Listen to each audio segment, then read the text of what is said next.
magic to work, you have to truly believe in the magic.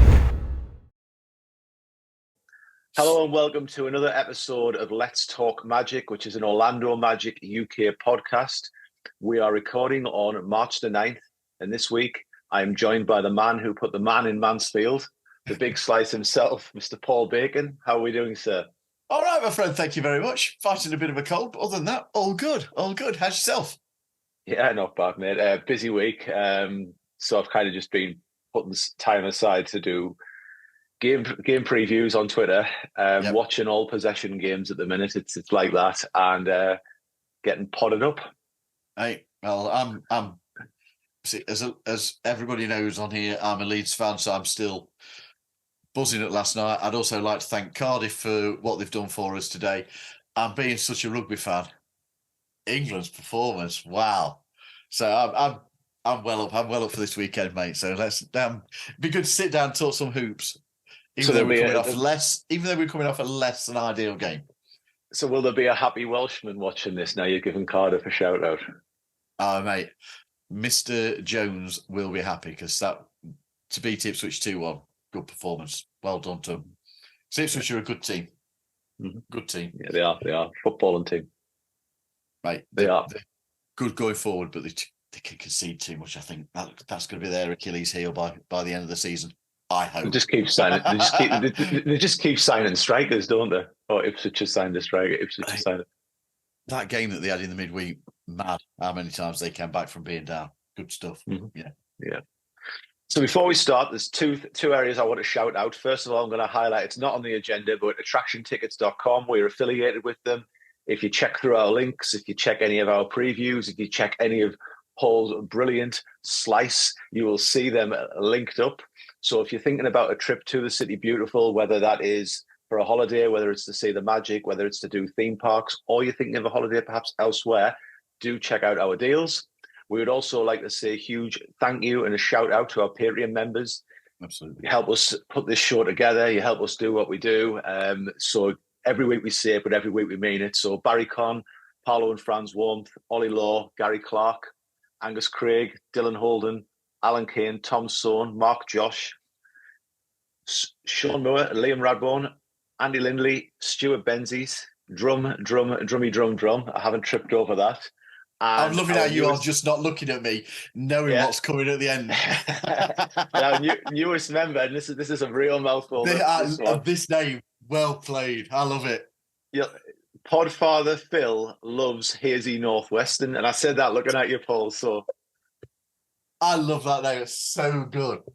So anybody else who would like to join and come up with a more inventive name, I'm all over it. Superb stuff. I've got a feeling Drum will be listening to this and be thinking, I'm going to change my name. I think that's just a feeling. Right, as you've said so eloquently, thank you to everyone for that. We genuinely appreciate your support, however you support what we do. So with that said, I'm going to throw a little catchphrase in, cheesy as anything. Let's talk magic. Like, there we go. No sound effects on this pod. So the Magic have recently beaten the Pistons, the Hornets, the Wizards. So there were 3 games that we would have expected to win. Unfortunately, we took a huge loss in Madison Square Garden last night. So we've lost 1 of 4 against the Knicks this season. We're sitting on a 37-27 record at the time of filming this, which puts us in 5th place in the East. And anyone who's looked at the standings knows every game counts now. It's paper thin, the gap between the Knicks, who are now in 4th because of that, and down to the Pacers, hugely talented team, who are sat in 8th with a 35-29 record. So it was an ugly loss, in my opinion, Paul. Absolutely. I felt only Paolo and G.I. really emerged from the game with much credit. I do think we were better when G.I. was on the court, especially in the first half. Obviously, whenever there's a huge win or a huge loss, we can see social media polarize one way or another, which it happened. Full blowout today, wasn't it? Yeah. Mushroom cloud went up. I was like, oh dear. But is this a grounds for panic, or was it something where we've got a preview of what to expect from a very good but injured team, really, heading into the playoffs? So what do you think we learned from last night, Paul? think the first thing that we learned, and something that we haven't had this season, is how it feels to get your arse kicked, and how little you actually like that feeling. And now they've got to get that opportunity of showing how to react to that experience. It was a good thing. Honestly, I genuinely think that there is as many positives to be taken in failure as there is from success. You learn by failure. Mhm. But before we go any further, I also want to acknowledge Jalen Brunson has some genuine skills. And one of those is how to fall over. Mate, he spends half the game horizontal. It's incredible. But he was the difference maker. Really was. They had players step up and come big. DiVincenzo is one of those alike. Miles McBride came out and gave good solid minutes. They've got a good team. They are going to be difficult to whoever meets them in the playoffs. They are going to be a hard matchup. But coming back to us, we had an off night. We definitely had an off night. We were second best in pretty much every way for a lot of the game. Fair to say that, yes, that's 3 road games in 4 nights. The Knicks had a rest. Suggs being absent, that was a huge loss for us going into that particular type of encounter. But as I say, in failure, learning comes. So let's not overreact to the one game. I think it's oversimplistic of me to say that we had the luck that the occasion beat us in some ways. It's very few of our guys have played in potentially a bigger game, and I don't want to over egg what is a single regular season game. But at this point of the season, with where the standings are for these two teams, that was a massive game. I think it was a bigger game for the Knicks than for ourselves, because had we won that, we'd gained a little bit of proper separation on them. Then there would have been a loss behind us with a win behind us with a game still owing. But we would have we owned the tiebreaker. So they could have only drawn level with us if they won that game. So for me, it was a bigger game for them. But remembering, let's say, we do hold that tiebreaker, and we also have the perceived easier schedule. So I did feel it was more of a must win for them than for us. But going into last night, the Garden had a feel of a playoff atmosphere. It was rocking. Yeah. It was rocking. Their fans were up for it. It was packed. And that's where I felt that the occasion played ourselves, not necessarily their team. Their team are packed with experience, particularly from last season's playoff run. We don't have that. Aside from, what have we got? Markel, Gary Harris, Jonathan Isaac with ourselves, and Joe Ingles. Joe Ingles, yeah. I can't think of anybody else who will have playoff experience. And there's a couple of those where the part of the playoff experience is in the bubble. So a completely different feel to a playoff game than what was experienced last night. The one thing that's starting to trouble me, and we spoke about this last week as well on the pod, I think we were talking about Admiral in a timeout saying, focus on your game and stop complaining to the officials. Yeah. And again, more than one game this week, we've seen that the team have got hooked up on this. We're not getting the calls, and it's started to affect their ability to play the game. And I think we saw that last night. It's happening too much, in my opinion.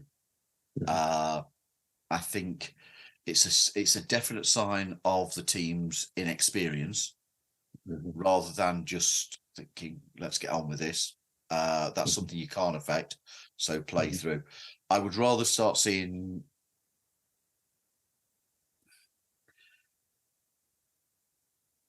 I mean, how do I put this?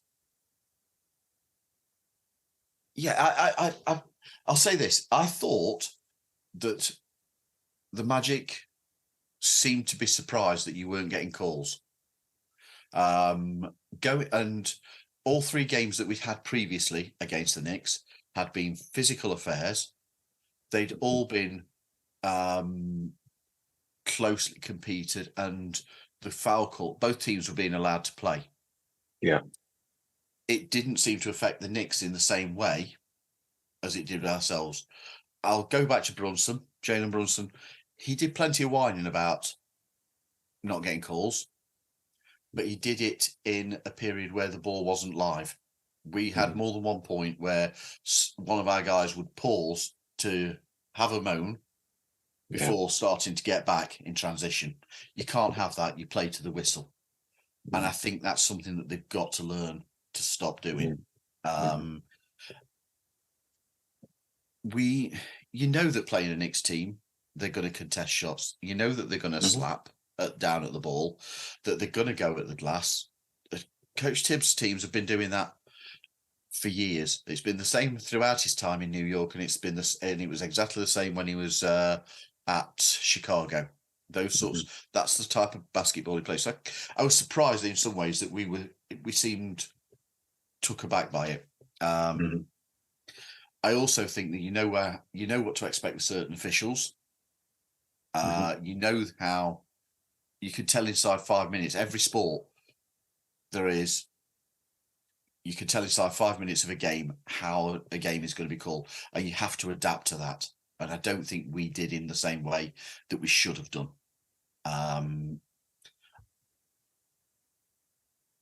As to our frustrations with the fouls, because I don't want this to sound like a negative against the officials, because actually it's not. I thought they called it pretty even throughout the night. And you have to accept that we got more free throws. We got more calls our way than they did. So I guess it's something that was perceived by our players, but we were getting more calls. The other thing I'll say is, if we'd have felt that some of the calls were so bad, surely would we use that challenge? And I accept that the caveat to that is that you can't challenge a no call. But yeah, I think there's good learning curves from that one game. I really do. It's an interesting one, because I think for me, the one I expected, because of the magnitude of the game in football terms, it was a 6-pointer.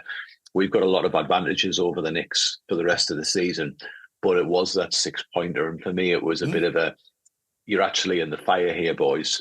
How are you going to handle it? Because I think it was Cortez said on Twitter, and I totally agree with it, the 2 games, and this is where I was a little bit upset, and it wasn't in meltdown territory. I was just a little bit like, no, that's disappointing, is the 2 games where we've had pressure for different reasons, as the Thunder game in Orlando and the Knicks game last night, where I've thought, like later in the season, one was the retirement one, the Thunder came in, and you can see the way, like, I thought Shea was wasn't too nice, shall we say, when we played against OKC, which he's entitled to be.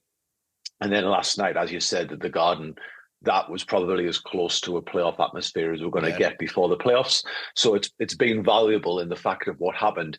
The Knicks being physical, I don't have a problem with, because we're physical. And you know what? If it's going to be one of those where any of our players or any of our, like anyone in the organization actually sits there and goes, oh, they were physical with us, well, it works for us a lot of the time, and it's worked for us against the Knicks before, and that's why we've given the Knicks problems, I think, earlier in the season. And I still think the Knicks making some of the trades they did were in a response to how much they were struggling with, like, our physicality and defense going for OG. I think there was a lot behind that on that end of the trade. So I don't really have a problem with it. And from football into basketball, and there are outrageous calls and no calls that happen. It happens, but my view is if our talking point is the referees, then we are a bad team, and I don't think we are a bad team. So I'm kind of like, do you know what? if we're going to get into positions, then we've got to find a way around that, and like let Mosley deal with it on the sidelines. We've seen it this week, haven't we? In the Premiership, as far as it was the Forest Liverpool game, particularly, that got that attention. And there's been lots of focus on a mistake that the referee made. There's zero focus being made on the missed opportunities to score. There's zero attention being placed on.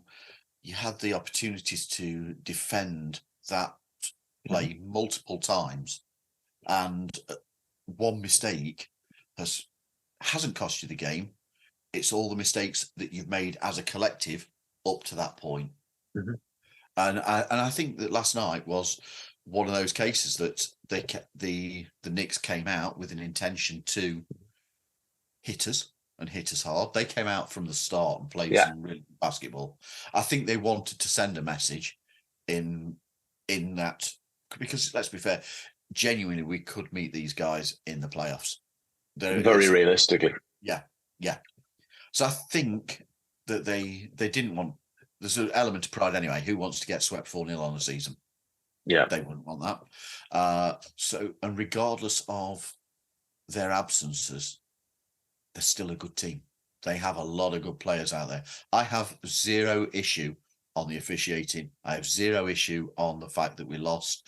It was just a little disappointing that we lost by. We scored so few points. That was worrying. Yeah, that's the thing that we just. But I will say, the Suggs' absence hurts. It hurts the flow of the team. And as you said earlier, anyone outside of names Paolo or Jonathan didn't really do that. They didn't do themselves justice last night. My big worry going into the playoffs, defensively, I'm not actually that worried about the Magic, because I think we are an elite defensive team. My worry is that we're all too often see at the minute where it's Paolo putting up 20 odd points a game, 30 points, and then there isn't a great deal behind that. I think somebody needs to step into the phone box with him and come out as Robin. And I think Franz is in a little bit of a slump. I don't think he's, by his standards, I don't like, even though the stats would say so, I would say on the court, he hasn't been as smooth this season as he's previously been. So like shots that have gone for Franz before, including the three, haven't dropped as freely this season. So I think there's something there for him to figure out to get back to that level of smoothness that he's had. But we need something. Like Cole's been going through it where hasn't been the same for a little bit, and there's been times where if you need the spark, you get it from Cole Anthony from the bench. Wendell's 3-point percentages are up, but I think he's offensively took a little bit of a backseat this season, and that would reflect in his stats. And there just needs to be someone who is consistently there, going to give you that little bit behind Paolo. You've still, if you want a positive as well from last night, we held the Knicks to under 100 points. Defensively, we were still able to get things done. Unfortunately, the Knicks' defense were far more effective last night than they've been a lot of the season. They block wise, they don't get anywhere near that figure on a regular basis. No. Hartenstein was superb. Yeah, he was. They played with a pride last night, and unfortunately, we had a night where multiple players had one of their lesser nights. Yeah. It happens in sport. It happens in every walk of life where you have a down day. Unfortunately, we saw a vast majority of our team have a down day all at one point. Let's not overreact. Let's not overreact to it. I watched the first half last night, and I was kind of like, I don't think we're winning this, because it looked whenever we were putting a run together where it looked like we got down to 7 points, and then it just blew open again. Yeah. And it happened a couple of times like that, and I just went, I don't think we're going to get over this hump. And then I watched the second half this morning, and I was like, no. Whereas it was the Washington game, wasn't it, where we came back from 21 points. Mm. In that one, we came out second half with a renewed focus on defence, and it allowed the offence to start flowing. Mm-hmm. We had a focus on defence all of last night. We played some good defensive basketball. Unfortunately, it just never happened on the other end. No. It happens. Let's not panic. Yeah, and I think that leads us into the next point, really, Paul. So it's like, yes, we're in fifth now, but fourth is certainly not out of the question. And Dylan Holden, one of our Patreon members, has asked, I think, a really good question. And he says, has the mindset of the team goals changed, especially if we lock up a top 4 seed? Should we be looking at a playoff first round win? So before the season, we were basically all saying, look, if we can get to 500 and we're going to end up at worst in the play-in, but if we can be in the playoffs, great. 6 to 8 seed. I think 6 was seen as like probably our height of our ambitions in most places. Oh, mate, that's where I was. And we look, I think I was quite conservative with it. I think I said between 41 and 43. We're looking where we could be a lock in the playoffs, and we could even be top 4. So has the ambition changed, especially should we be now looking at getting a playoff first round win? I'm perhaps still in the minority here. I'm judging this season a success if we get to the playoffs. I'm not really worried what happens beyond that. Mm-hmm. Now, I will say before people go, idiot, I don't want us to go in and get a 4-0 sweep. Be swept 4-0. I want us to go in there and be competitive. And I don't believe that any team, even if we'd have just scraped in through the play-in as the 8th seed, I don't believe that any team goes into a playoff series thinking, well, that's great, I'm just happy to be here. You're going to go for it. You're going to go for it. We saw it with Miami last year, that you can cause upsets and you can keep going. So I don't believe that we'd have gone in with that attitude of, well, thanks for asking us. Yeah. I don't want to spoil the party. Yeah. But I'm still going to, whatever happens in the postseason, wherever we finish in the standings for the seedings, I'm going to consider that the season is a success because of the improved record and on the assumption that we are making the playoffs. I'm still more focused beyond this season. Because let's be honest, we've said this before as well, the 15 or 18 players that we have on this roster, it's not the finished article. Getting to the playoffs, as we saw from last night, coming back to last night's game again, but getting to the playoffs is of more value to the team for experience than how far they get. Yeah. Hope that's understandable. You want to go in, you want to be competitive. Yeah. Got to be competitive. If you can pick up a couple of wins, beautiful. If you go out 4-2, say we end up as the 6th seed and we end up facing, so that could be Milwaukee, Cleveland or Milwaukee. Let's say it's Milwaukee. Yeah. If you go out in that first round 4-2 to them, is there any shame in going out to what people consider to be one of the top teams in the East, the team that has Dame Lillard, the team that has Giannis Antetokounmpo? There's no and that supporting cast to be competitive in a series against them is superb. I'm discounting that we're going to play Boston. I don't think we're going to, unless we've dropped and end up in the play-in tournament, lose the first round of that, and then scrape the 8th seed. I don't see us playing Boston. God, I really have not jinxed that, mate. I'm doing what I hate there, aren't I? I'm really hoping that we're not, but I don't think that we'll drop that far now. I don't think we will. I think it's an interesting one from Dylan. It really is, because I'm still in that peace of mind where just looking at the wins and remembering where we were, and I'm like, we should exceed 41 wins. We should hit 45 wins, really.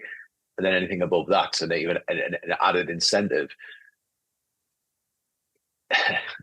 If we get to the playoffs, I want to win. So I think when it's locked in, and I know you do the same. It would depend who the matchup is. And I know it's kind of like, if we got Boston, I'm not confident. I know this is going into our next question, really. Well, let's work it in, mate, because I think it, we'll work I it think in. it, I think the flow. I think it flows in. So we'll flow all this together. I think we match up well against the Bucks. So I'm not looking at it as a disaster if it's Orlando versus Milwaukee. My worry against any team is what we can do offensively, because I think on the defensive end, I think we can cause teams problems because of what we have. And especially in the first round when the games are more spaced out, the likes of Jonathan Isaac aren't going to be doing back-to-backs. So we get to rest those players and play them. And that, we know, is nightmare fuel for teams. When GI is playing minutes, they don't tend to get much over 100 points, if 100 points at all. So really my worry is okay, how do we match up offensively against anyone, because of the worry of who comes out and supports Paolo. I actually think we don't match up badly with Milwaukee, because we have, I'm not saying you can stop them, but we've got two players who can cause their two best defensive players problems. So Jonathan Isaac is one of the few players in the league who can stand in front of Giannis and who can cause him problems in the paint. And there's not many people can say that. And then players like Paolo and Wendell have got the size, the bulk to do the same and play against the size of the Bucks. Yep. And then Jalen Suggs on the defensive end of things, we know in the playoffs that Jalen Suggs is going to take that matchup with Dame Lillard. We know he is, and he's going to want that matchup with Dame Lillard. Jalen Suggs is one of the best perimeter defenders in the NBA. So you're then getting the great offense meets the great defense. So for me, out of everyone who's out there, I'm like, well, I don't mind the matchup against the Bucks for several reasons. One, it's against pure quality. Two, I actually think we've got the better coach in that series. And three, I think we can cause them problems. So them and Philadelphia, with the idea of Joel Embiid not being 100% fit, are where I go, well, we actually have a better chance against those two teams. I actually do not want to see us in the playoffs against Miami. I agree. Because I think they've got the best coach in there, and they'll hit another level. When that playoff starts, you know what's coming, because it happens every year. Yep. They've got that experience on and off the court, and I know that people are going to go, oh, really? You get buying into it? There's that phrase that sits around them. Mm-hmm. But come the playoffs, come the postseason, they do have that ethic. I'm not going to use their word. I'm going to use ethic. They have that ethic, that work ethic. They come together and are able to get results. We saw it last year. They went further than anybody expected, and sticks in the throat a little bit. They deserved it. They deserved to get where they got to last year. They were superb. I quite like us against Cleveland. I'll be honest. Okay. I know that they, on paper, you look and think we've got Allen crashing the boards. You've got Garland, who is playing some superb basketball in the backcourt. You've got Max Strus, who can shoot the ball. You've got George Niang, throw in Donovan Mitchell, who wasn't playing last night. And then but they've got a good. They are packed, but I think we match quite well against them. again, for the same sorts of reasons. Mhm. The risk with them is obviously that they can get hot shooting the three very, very Yeah. quickly. Yeah.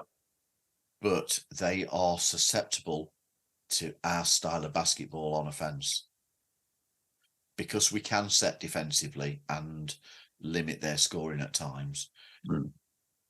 What we are good at on the offensive end is some of the areas that they particularly struggle with.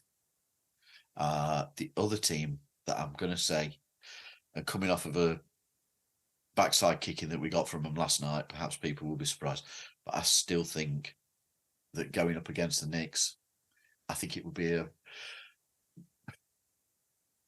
a hard, physical, difficult series that could end up going to 6-7 games.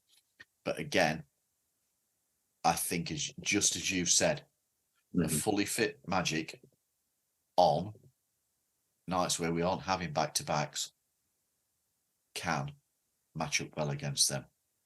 And I think that'd be a really entertaining series. I bet in the phrase that you regularly hear American commentators use, it could get chippy.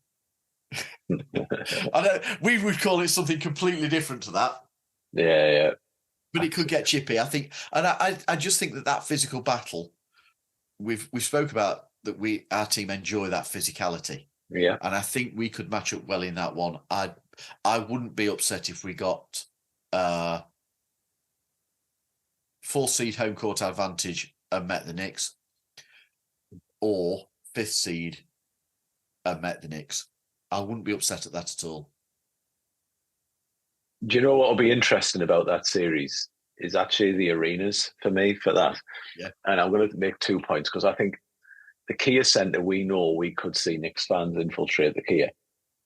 That could happen. Yeah. Oh God. Yeah. So that is legitimate. There's a hell of a lot of people who have moved from New York direction to Florida. Snowbirds, basically. But yeah, that could happen. Same with Boston, mate.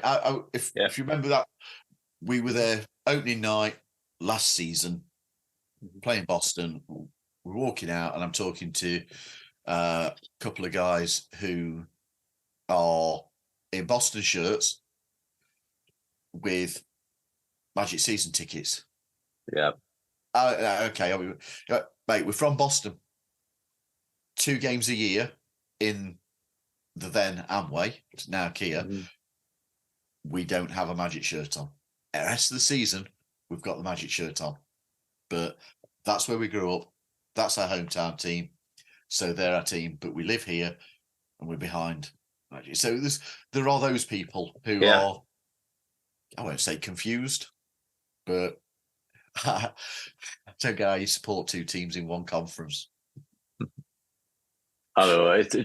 But I tell you what, the flip of that is, could you imagine, and it could work in a number of ways here, but could you imagine if Orlando, let's say we had home court,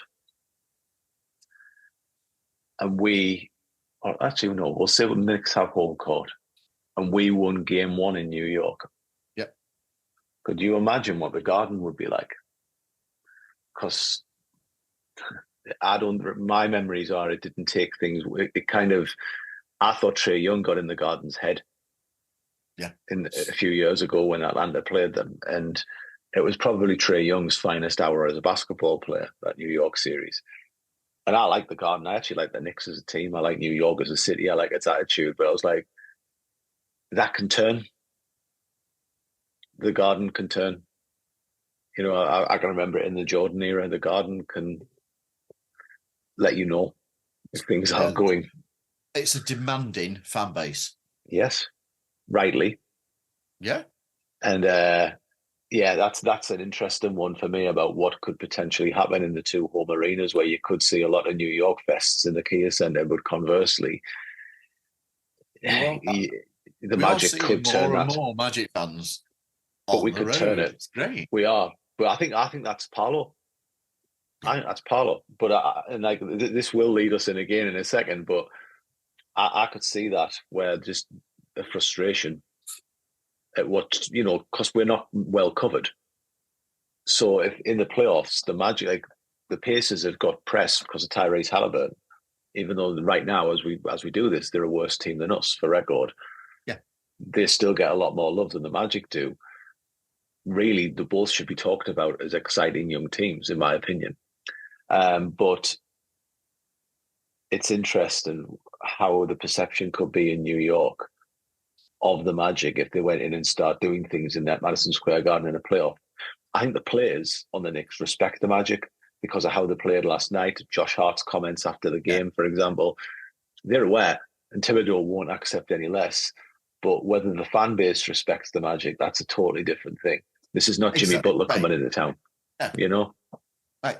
And I think, again, this kind of runs into where I know that you were going to ask me who worries me in the East. Yeah. I think this what I want to say fits in here as well. I think on whoever we play in the playoffs, and I know it's an assumption that we're getting there. We're not being big-headed and bragging and saying, yeah, we've done it. We're talking about on where we are at this minute in time. Yeah. But whoever we meet in that playoffs, aside from,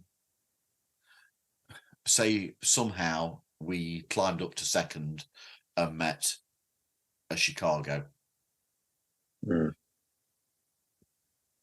then I think whoever we play, assuming let's go Boston, Milwaukee, Cleveland, Indiana, Philly, Miami, or New York, they're the 7 I'm going with.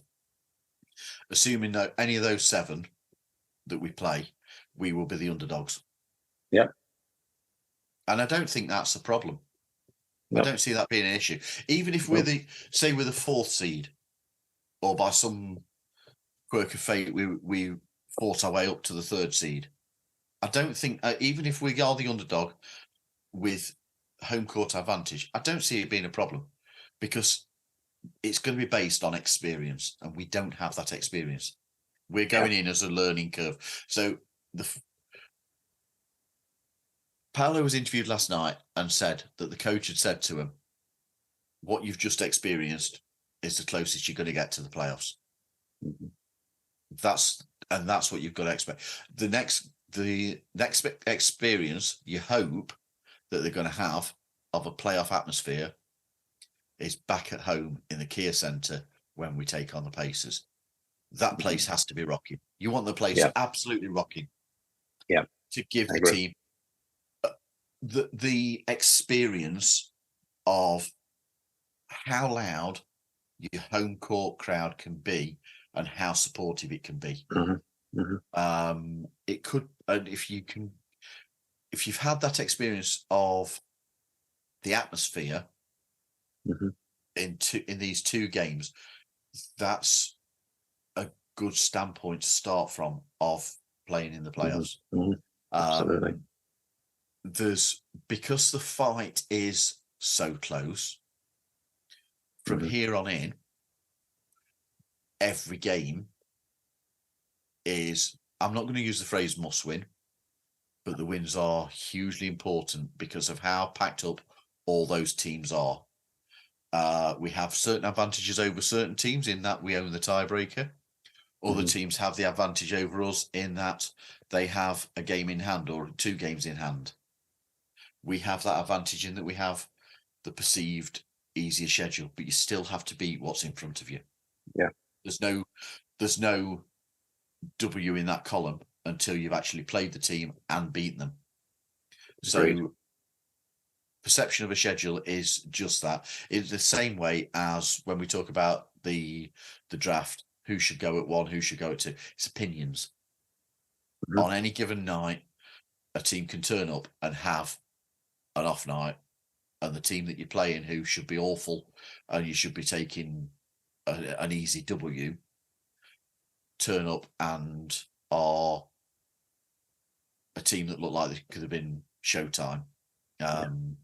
You know, it happens, and we've all seen it in any sport that you watch. These things happen, but you have to beat who's in front of you. Mhm. I genuinely think that we will be the underdogs, whoever we take on. And outside of Boston, I think we go toe to toe. I think we could go toe to toe with any of those 7 teams. Yeah. We can give them a series. I think we're kind of in a similar, not the same, but in a similar breath to what Sacramento were last year, where they obviously hadn't been in the playoffs for so long with a young team, mate. And we're a young team. And the Kings didn't get that much media love either. And they were up against an experienced playoff team in Golden State. Yeah. So I think we are there, but I want to come on to a little bit of the whole like respect thing, which you were getting at there, Paul, as well. And I think all of us had an opinion on this. Not that I'm saying all of us were triggered by it, but there were comments that came out from Wosny Lambre. I think I've pronounced his name right there, but whatever. From the Ringer. And, the quote that was made was, sometimes you get the number 1 pick and it's Paolo. Sometimes you just don't get the right guy. These guys don't project to be top end guys, which says what it does. You're looking at it, Paolo, it's incredibly disrespectful, I felt, to a second-year all-star with generational numbers in his rookie year, and the amount of wins he's piled on and credibility he's piled onto this franchise are unreal. And I think it was in some ways disrespectful to France as well. So do you agree with that, Paul, or is there any truth in there? Okay. It's been a week for the comments, really, hasn't it? I think in some ways most of these talking heads comments actually show a lack of depth of knowledge of the game, of the league itself, not a knowledge of the game. These people, your Gilbert Arenas and all these, will be able to talk far more about how you play this position and how you move the ball here and there and what is involved in this play and what's involved in that play, than you and I ever can. Not saying that. However, if you are not necessarily following a team and you're only watching what's put in front of you week in, week out by those national media, you don't see across the board. You and I and every other Magic fan that's probably watching this watches every or most Magic games. And so you will see all the teams across the season at least twice. You get an idea. Like you, at this moment in time, I'm sure that most Magic fans are watching our game and then going, right, let's have a look at Miami's, let's have a look at Phillies, let's have a look at Cleveland's, let's have a look at Indies. So you are seeing a wider range of teams. And I think that sometimes that it's not born out of disrespect, it's just born out of a lack of in-depth knowledge of the lesser loved media teams. I think it's interesting because they're talking about us, though, aren't they? Yeah. But they're talking about us from a point where they've not really had to watch us very much. So they haven't seen the development that the team has gone through. You're not talking about, there's no other rookie. And again, how many times have we said this? There was no other rookie that was getting double and triple teamed last season. And it's very hard to think of a rookie in recent seasons who has garnered so much focus on their opposition from the opposition. But it's in the same week, isn't it, as what was it, Gilbert Arenas saying that European players are ruining the defensive game in the NBA because they don't go to, I think the argument was that they don't go to US colleges where the fundamentals of defense are taught. He is also the same guy that said about teams not planning for Paolo, really. So look, in talking about these guys, we give the attention seekers the oxygen that they so crave. But you can't just ignore the comments. You've got to talk about them. But look, for Paolo, yes, I think it is disrespectful to say that. You've made allusion to it already. His rookie season, generational numbers, very, very few players, and the company he kept historic-wise, is phenomenal, and he's increased that this season. We were increased us by 12 wins last season. He was part of that team that increased us by 12 wins in his rookie season, and he was a large part of that, 22 to 34.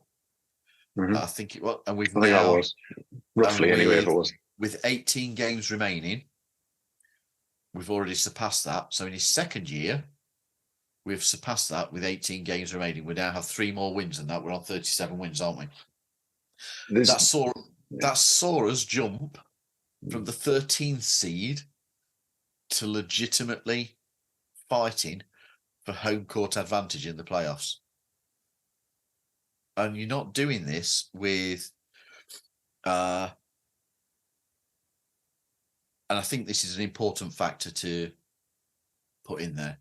We aren't doing this with like what OKC have got. And this is not a slight on what the youth of OKC have done, but they'd already got Shai Gilgeous-Alexander in that lineup. People forget that he was drafted 2018. Yeah, I saw him with Clippers on that. The Clippers in 2018, which was his rookie season. You forget that he's been around that number of years because he is still a young player.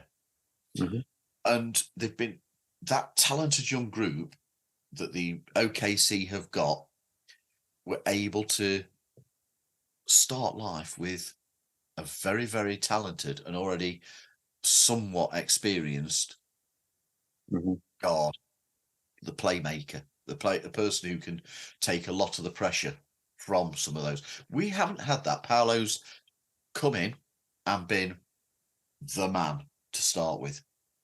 And I think if we'd have had that position, that we'd had somebody in that vein, in position in Orlando, I think we would have been looking at, I don't think it's unreasonable to suggest that we would have been in that same sort of position that OKC have achieved.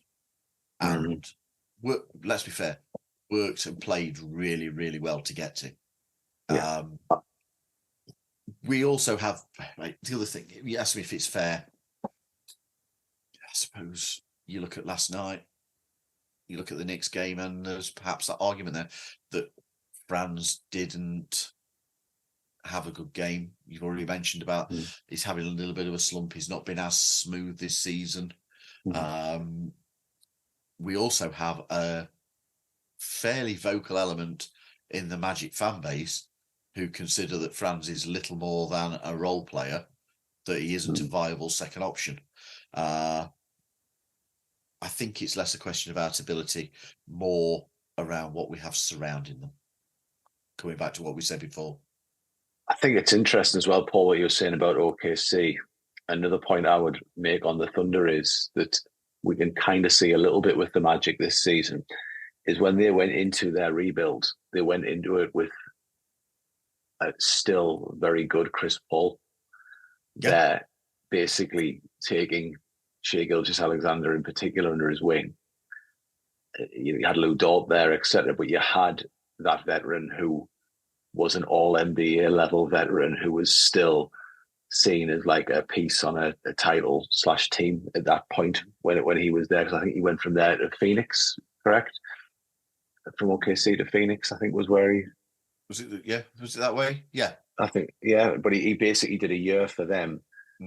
And we've seen what adding Joe Ingles, who's a very good vet, but not an all-star, did for us.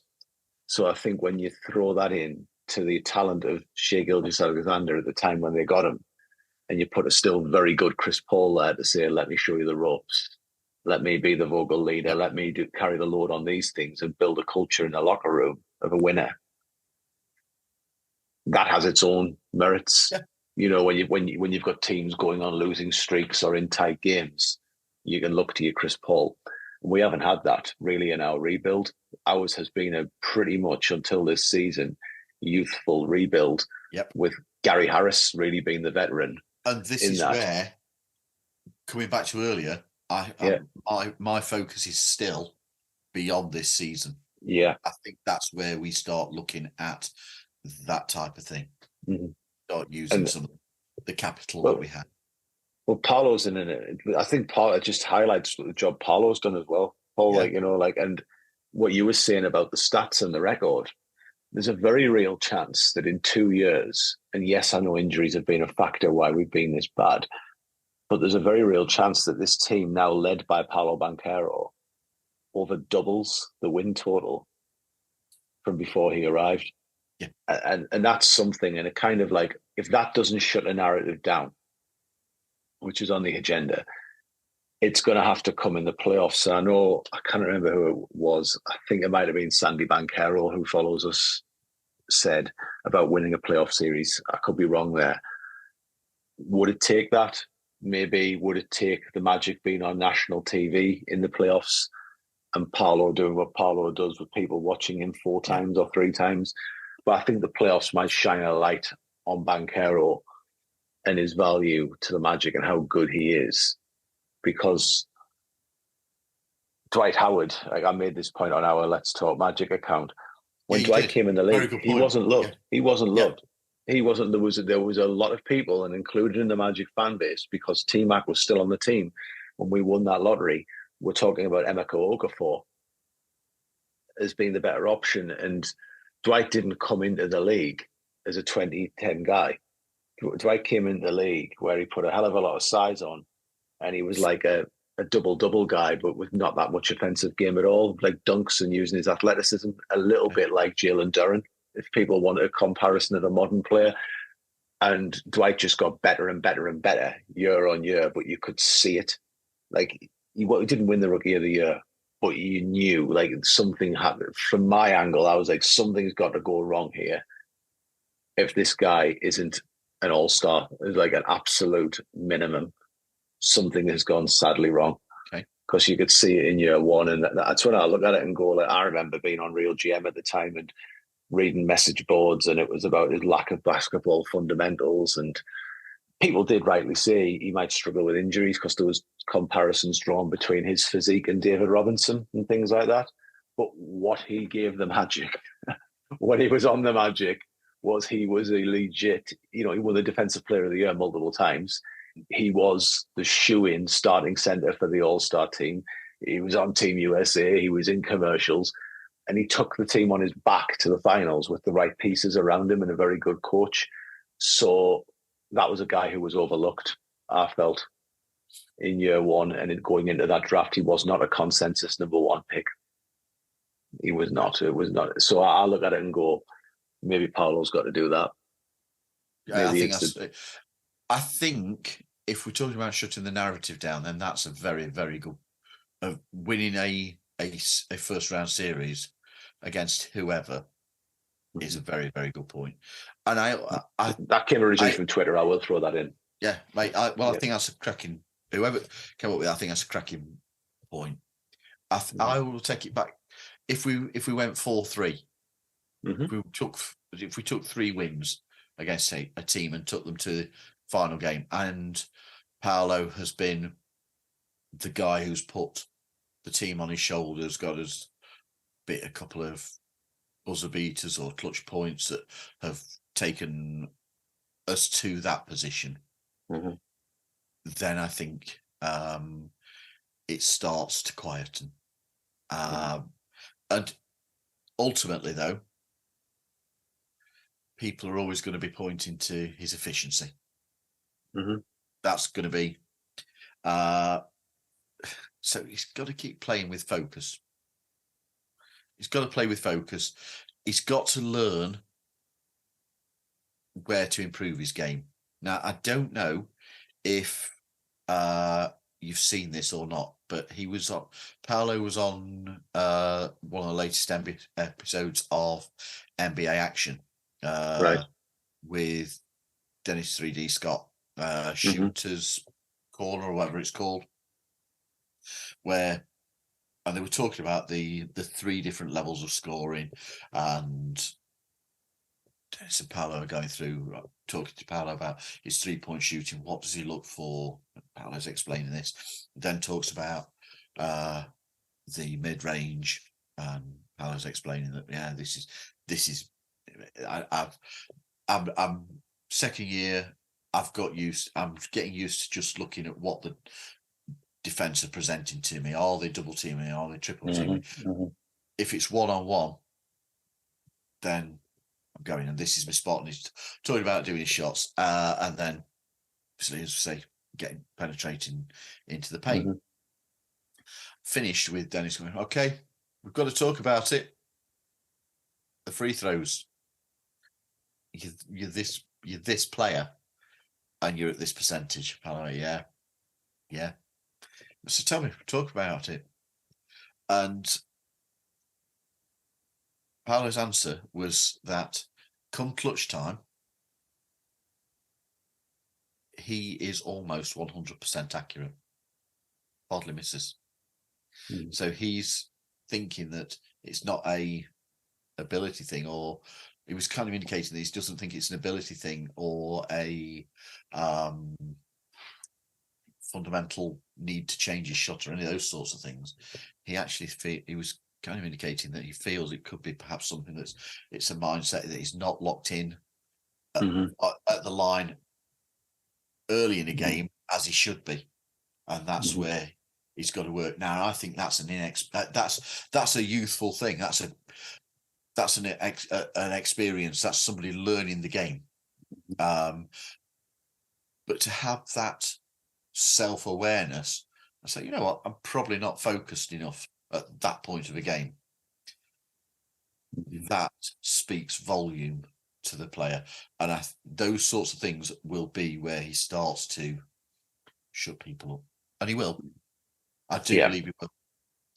And he's not the other thing is as well, I've seen it on Twitter where it's like, oh, for a big, his numbers, and I'm like, yeah, but he's kind of a wing. Yeah, he is. He's the size of a big, but he plays as a wing. Again, I'll come back to what's put around him. Mm-hmm. If you've got a defence that can look and go, Franz is having an off night, so we'll put 3 on Paolo. Yeah. And you've got no other great options. You know, we're seeing Jalen hitting 5 3-pointers the other night. Mm-hmm. You can't ignore him at this point on that. But unfortunately, 1 or 2 of the others have been ineffective. Anthony Black went from hitting 3 against, was it Washington? He hit 3. Yeah. He was locked in, wasn't he? Yeah.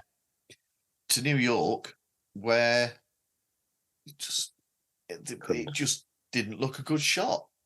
He looked like he was too involved with Brunson. Yeah. So again, I will come back to the point that what you put around somebody is going to change the narrative as well. Because if you can remove some of the pressure from Paolo carrying the team, he's still going to be the leader. But if you can remove some of that pressure from around him, he can be perhaps more selective on his shots. And he already is. He already is learning that. But he's going to get better opportunities for himself.